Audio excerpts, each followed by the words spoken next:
कहते हैं ना, कोई तो मजबूरी रही होगी, वही कोई बेवफा नहीं होता। क्या कारण है जो माँ बाप ऐसे बच्चों को छोड़ देते हैं? तो हर तरीके के जो बच्चे हमारे पास आते हैं, हर एज ग्रुप के बच्चे हमारे पास आते हैं। एक दिन का बच्चा भी हमारे पास आता है, पढ़े लिखे माँ बाप भी बच्चों को छोड़ देते हैं। अगर हमारी बाल परिषद नहीं होती, जो हमारी यहाँ की आया है उनको नहीं संभालती, तो शायद वो आज ज़िंदगी अपनी ख़त्म कर चुके होते। इसके अंदर काम करना एक पूजा के समान है, एक भक्ति के समान है कि आप मंदिर ना जाएं, आप यहाँ पे आके बच्चों की सेवा करें, तो आपको उतना ही सुकून मिलता है, उतनी ही आपको पुण्य मिलता है। और निश्चित तौर पे हमारे पास जो बच्चे हैं, हम कोशिश करते हैं कि उनके हुनर को हम पंख लगाएं। 18 वर्ष की उम्र तक हम उन बच्चों को अपने पास रखते हैं, पालते हैं, पोसते हैं। और जो काफ़ी छोटे बच्चे हैं जिनको परिवारों की ज़रूरत होती है, और ऐसे माँ बाप जिनके पास औलाद नहीं है, उनकी अडॉप्शन का काम भी जो है हमारी संस्था के द्वारा किया जाता है। जितने भी सिबलिंग्स होते हैं, ये जोड़ी बच्चियाँ थी, चाहे वो ट्रिपलेट्स भी हों, वो एक ही परिवार में जाती हैं, उनको अलग अलग नहीं भेजा जाता। तो इन बच्चियों को एक ही परिवार में दिया गया है। और ये परिवार ऐसा परिवार था जिनको सालों से जो औलाद चाहते थे और औलाद नहीं हो रही थी। दोनों पेरेंट्स पढ़े लिखे हैं, वेल क्वालिफाइड हैं, और दादी भी उनके साथ में आई थी जब लेने के लिए।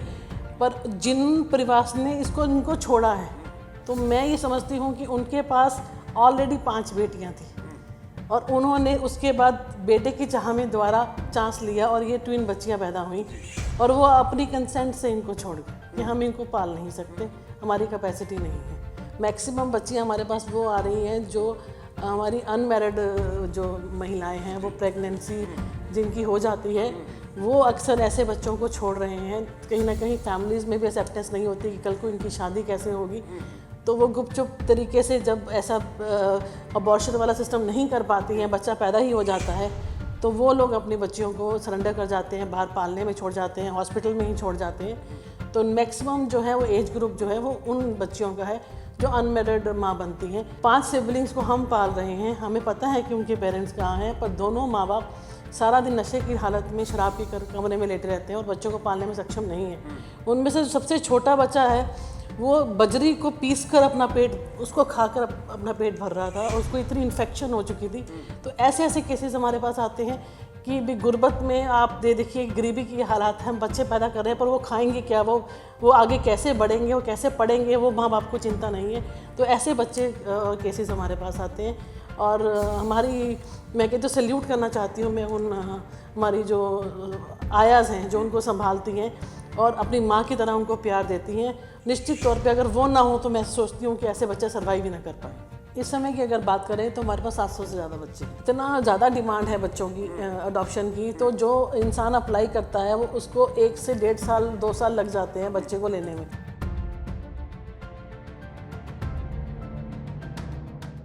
नमस्कार, पंजाब केसरी में आपका स्वागत है। मैं हूं बलवंत अक्षक। कहते हैं जाको राखे साइयाँ, मार सके ना कोई। हरियाणा राज्य बाल कल्याण परिषद एक ऐसी संस्था है जो लावारिस छोड़ दिए गए बच्चों को आश्रय देती है। इस परिषद की नई जिम्मेदारी अभी अभी संभाली है रंजीता मेहता जी ने। उन्हें मानद महासचिव के तौर पर हरियाणा सरकार की तरफ से नियुक्त किया गया है। आज हम इन्हीं लावारिस बच्चों के मुद्दे पर बातचीत करेंगे। रंजीता मेहता जी, आपका स्वागत है। जी धन्यवाद। अभी अभी आपने हरियाणा राज्य बाल कल्याण परिषद के मानद महासचिव की जिम्मेदारी संभाली है। आपकी क्या प्राथमिकताएं होंगी? देखिए, जितने भी बच्चे हमारी संस्था से जुड़े हुए हैं, चाहे वो किसी भी माध्यम से हमारे पास आए हैं, चाहे तो पेरेंट्स ने अपने कंसेंट से उनको छोड़ा है, या उनको लावारिस सड़कों पे उन्होंने छोड़ दिया है, या वो पालन पोषण करने के सक्षम नहीं है, तो हर तरीके के जो बच्चे हमारे पास आते हैं, हर एज ग्रुप के बच्चे हमारे पास आते हैं। एक दिन का बच्चा भी हमारे पास आता है, और कुछ पढ़े लिखे माँ बाप भी बच्चों को छोड़ देते हैं। तो बहुत दुखद होता है कि ऐसे बच्चे जो आगे चलकर बहुत बड़े पंख जो हैं उनके लगते हैं, वो हुनर निखारते हैं हमारे बाल परिषद में आकर, पर कहीं ना कहीं अफसोस होता है कि कोई, कहते हैं ना, कोई तो मजबूरी रही होगी, वही कोई बेवफा नहीं होता। क्या कारण है जो माँ बाप ऐसे बच्चों को छोड़ देते हैं?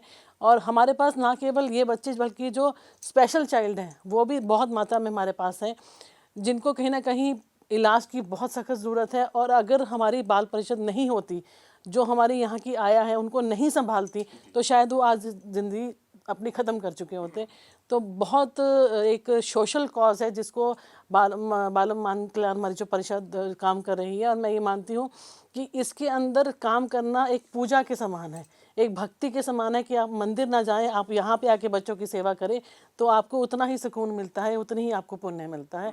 और निश्चित तौर पे हमारे पास जो बच्चे हैं, हम कोशिश करते हैं कि उनके हुनर को हम पंख लगाएं और वो आगे बल्कि ना केवल अच्छे इंसान बने, बल्कि जिस तरीके से हमारे मुख्यमंत्री जी और हमारे मोदी जी का सपना है कि हमारे यहाँ के बच्चे अपने सेल्फ डिपेंडेंट बने, स्किल इंडिया के तहत उनकी स्किल्स को हम निखारें और वो अपनी सेल्फ अर्निंग करके किसी के ऊपर डिपेंडेंट ना रहें। 18 वर्ष की उम्र तक हम उन बच्चों को अपने पास रखते हैं, पालते हैं, पोसते हैं। और जो काफ़ी छोटे बच्चे हैं जिनको परिवारों की ज़रूरत होती है और ऐसे माँ बाप जिनके पास औलाद नहीं है, उनकी अडॉप्शन का काम भी जो है हमारी संस्था के द्वारा किया जाता है। और हमारी कोशिश रहती है कि वो अच्छे से अच्छे परिवारों में जाएं, वहाँ पर उनका लाल बनकर, उनकी लाडो बनकर जो है अपना जीवन व्यतीत करें। और सक्सेसफुली बहुत सी अडॉप्शन जो है लाखों की संख्या में हमारी संस्था ऑलरेडी कर चुकी है। ये बाल कल्याण परिषद ये काम बरसों से करते चली आ रही है। अब आपको नई जिम्मेदारी मिली है, आप नया क्या करना चाहेंगी परिषद में? देखिए, हमेशा मैं ये सोचती हूँ कि जो पहले होता है उससे और बेहतरीन कैसे किया जाए।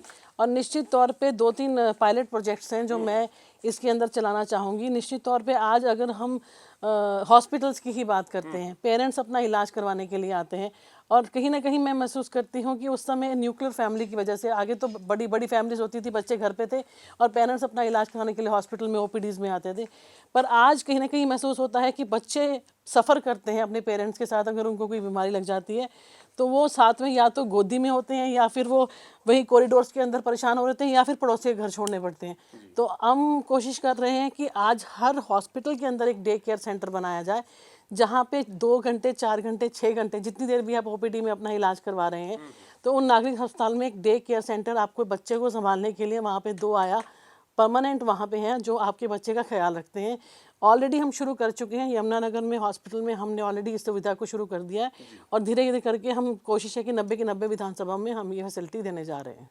अभी आपने पंचकुला में एक समारोह आयोजित किया था जिसमें 2 बच्चियों को, 2 परिवारों को गोद दिया है।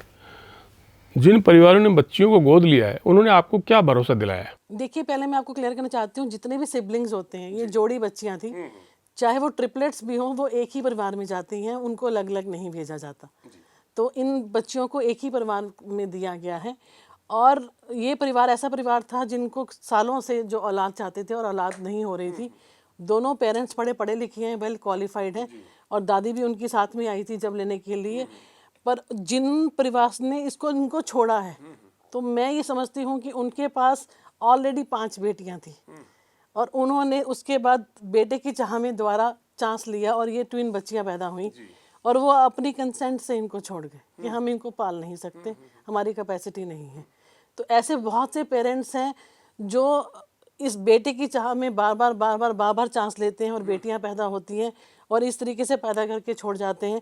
पर उन दोनों बच्चियों को ऐसा परिवार मिला है, निश्चित तौर पे मैं मानती हूँ कि हम फॉलोअप भी करते हैं कि ये बच्चियाँ वहाँ पे बहुत अच्छा लालन पालन इनको मिलेगा, पढ़ेंगी लिखेंगी और हरियाणा का नाम रोशन करेंगी। जी, तो इन दोनों जुड़वा बच्चियों के बारे में तो आपने बताया कि उस परिवार में पहले ही 4-5 लड़कियां थी, लेकिन वो कौन सी महिलाएं हैं जो अपनी जिगर के टुकड़े को मरने के लिए सड़कों पर लावारिस छोड़ देती हैं? देखिए, बहुत से केसेस हो जाते हैं। आजकल जो ट्रेंड चल रहा है, मैक्सिमम बच्चियां हमारे पास वो आ रही हैं जो हमारी अनमैरिड जो महिलाएं हैं, वो प्रेगनेंसी जिनकी हो जाती है, वो अक्सर ऐसे बच्चों को छोड़ रहे हैं। कहीं ना कहीं फैमिलीज़ में भी एक्सेप्टेंस नहीं होती कि कल को इनकी शादी कैसे होगी, तो वो गुपचुप तरीके से जब ऐसा अबॉर्शन वाला सिस्टम नहीं कर पाती हैं, बच्चा पैदा ही हो जाता है, तो वो लोग अपनी बच्चियों को सरेंडर कर जाते हैं, बाहर पालने में छोड़ जाते हैं, हॉस्पिटल में ही छोड़ जाते हैं। तो मैक्सिमम जो है वो एज ग्रुप जो है वो उन बच्चियों का है जो अनमेरिड माँ बनती हैं।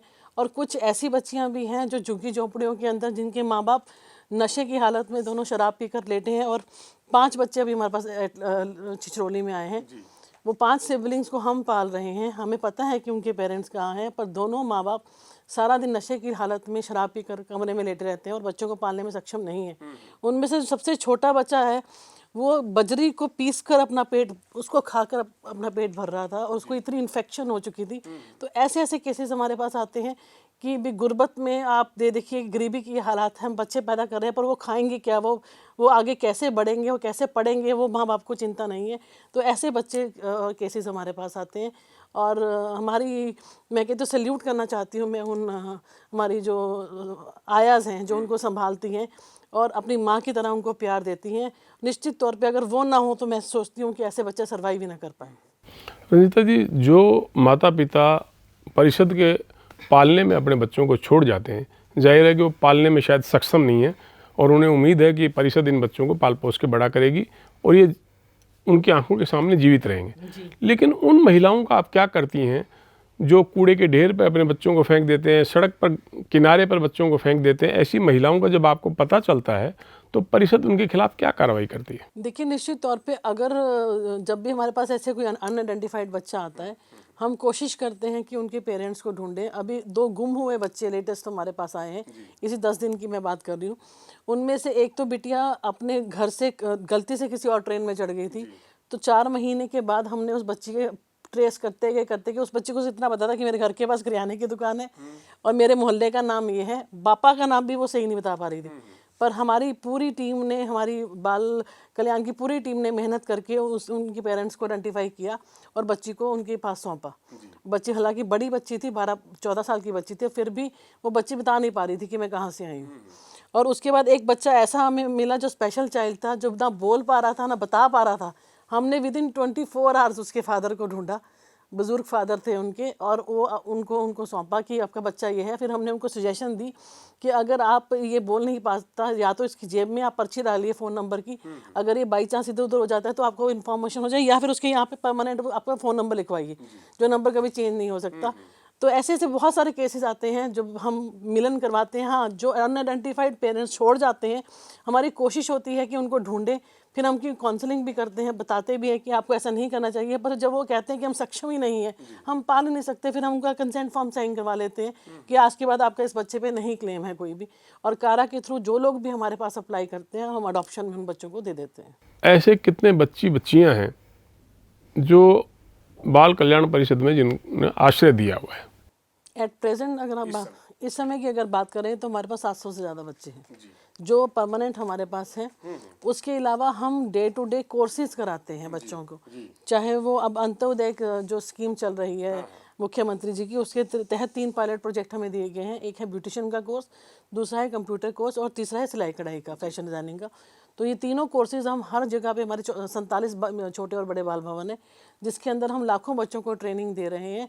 जो बच्चे इस गरीबी रेखा के नीचे आते हैं उनको हम फ्री ऑफ कॉस्ट करवाते हैं, और जो बच्चे सक्षम है पे करने के लिए उनके हम नॉमिनल से चार्जेस करके उनको इसके कोर्सेज करवाते हैं।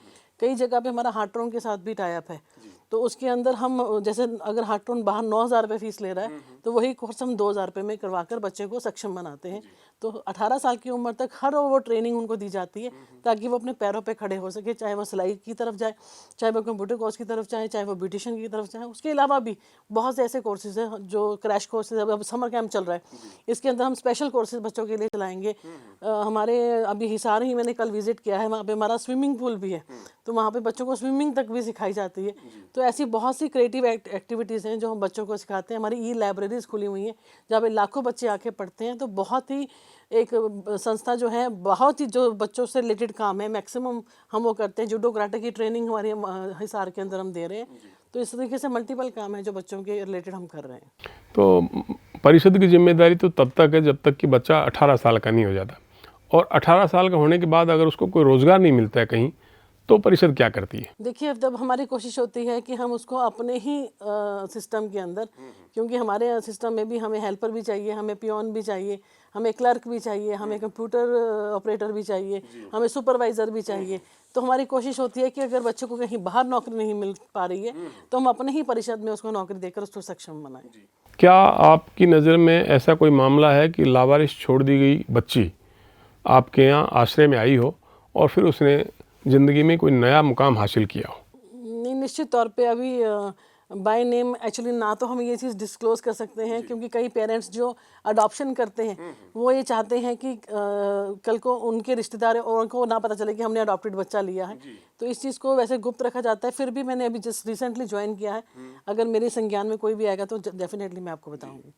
अच्छा, जब आप बच्चियों को गोद दे देते हैं तो क्या बाल कल्याण परिषद उन बच्चों पर या उस परिवार पर निगरानी रखती है कि बच्चे का लालन पालन ठीक हो रहा है, पढ़ाई लिखाई उसकी ठीक हो रही है, ठीक खिलाया पिलाया जा रहा है उसको? जी बिल्कुल, हमारे जब भी कारा के थ्रू ये बच्चों को अडॉप्शन के लिए अप्लाई किया जाता है तो प्रॉपर टर्म्स एंड कंडीशंस होती हैं जिसके ऊपर वो सब बाकायदा साइन करते हैं।